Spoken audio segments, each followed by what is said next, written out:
bad haddaad rabtaan dekada haddaad rabtaan macaamil adduunya haddaad rabtaan si loo raadsado adduunyada dhan ay ogoshahay oo aan laysku khilaafsanayna jirto waddadu meeshaas idinka jirtaa soo mara. Asalaamu calaykum waraxmatullahi wabarakaatu. madaxweynaha Soomaaliya hadalka uu ku hadlay ka filaysay ma yahay daawade macnaheedu jilaac badan yaa kala muuqday oo dhul isdhigid badan mise hadal qawi oo xoogan oo xanuujin kara Itoobiyaanka ayuu madaxweynaha halkan ka sheegay kulankii la codsaday aniga waa ku wareer. waxaan mar kale baaq u jeedinayaa dawladda Itoobiya wax badan oo wanaagana way naga soo dhaxeeyeen wax badan oo wanaagana way noo madlanaayeen jihadaas aad bisha 1 January u jeesateen ka soo jeestaan lana kulankii golaha shacabka laga codsaday ee madaxweynaha aan isdhahay dhimbilad dabah ayaa afkiiska baxaya dad badan waa ila qabi karaan jilaac uu ahaa aad u jilacana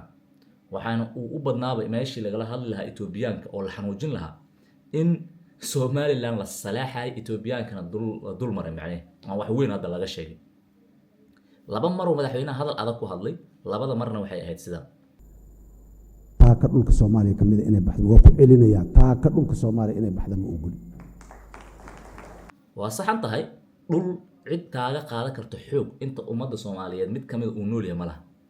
badna sidoo kale laakiin waa maxay talaabta dawladda Soomaaliya ama federaalka ha jooga halkan ha taagnaado ama dawlad goboleed ha jooga oo mid dhulka Soomaaliya kamid idin kara ma jiro ha ku kadsoomina leenahay hadii aan yiraahdo macnaheedu falkan wala sameeyay oo ah xadgudubka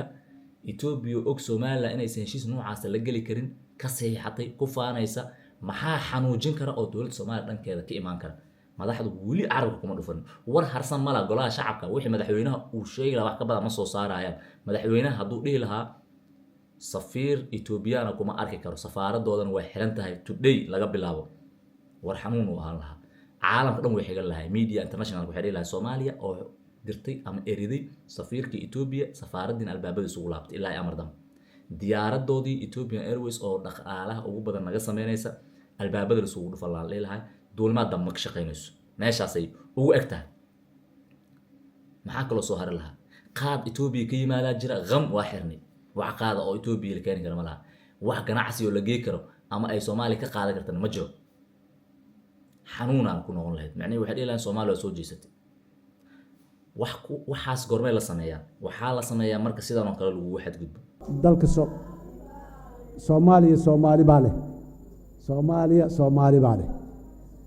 meeshaasaan joognaa waana u dhimanaynaa waana difaacaynaa dawladdii adiga ka horeysay ma kalidata madaxweynaha wuxuu war kale oo yaab kale uu sheegay waxay ahayd Somaliland bad idin ma siin karto waa la ogyahay dood ma balaha madaxweyne laakiin bad hadaa rabtaan u soo mara kulaha xeerarka caalamiga haddii la soo maray xitaa bad Soomaaliyeed la siin karaa bad haddaad rabtaan dekada haddaad rabtaan macaamil adduunya haddaad rabtaan si loo raadsado adduunyada dhan ay ogoshahay oo aan laysku khilaafsanayna jirto waddadu meeshaas idinka jirtaa soo mara yaa waay waddanka ogolaanaya in la siiyo bad waradeedu dekadaha waxaan soo marsanaa wax la ogol yahay laakiin xeer caalami qof siin kara bad malaha adduunkana la kala dhici lahaa xeerka caalamiga loo cugsan lahaa koleetaba Soomaaliya waa la xoogay awoodna waa loo sheegtay jawaabtii dadka Soomaaliyeed filaayeen ma ahayn midda madaxda hadda ay ku hadleen war dhageyso dadka Soomaaliyeed ay yiri madaxweynaha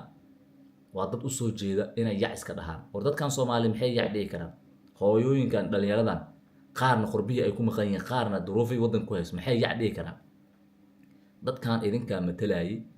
war kulul oo diblomaasiyadeed la idinka rabay oo xanuun mala taan warkiisan dhageysanina Cabdi Xaashiya uu hadal adkaa si fiican la fahmi karo oo xitaa qadiyadiisa shakhsiga isku lifaaqay oo uu yiri wiliga inta nool waana ku dhimanaa Soomaalinimada waana waxa uga soo tagu yiri in Soomaali ay samidoobi weyso Itoobiyana damiciisa wiligayba waana qadin jiray mana uu yiri wax macquula gudoomiyaha golaha shacabka aad asna oo hadlay xanaaq uu yiri maali cadeey riyoonayaan wax dhici kara ma madaxweynaha hadaladiisa waa deganaayeenba deganaansho intaas ka badan maxay aan daawan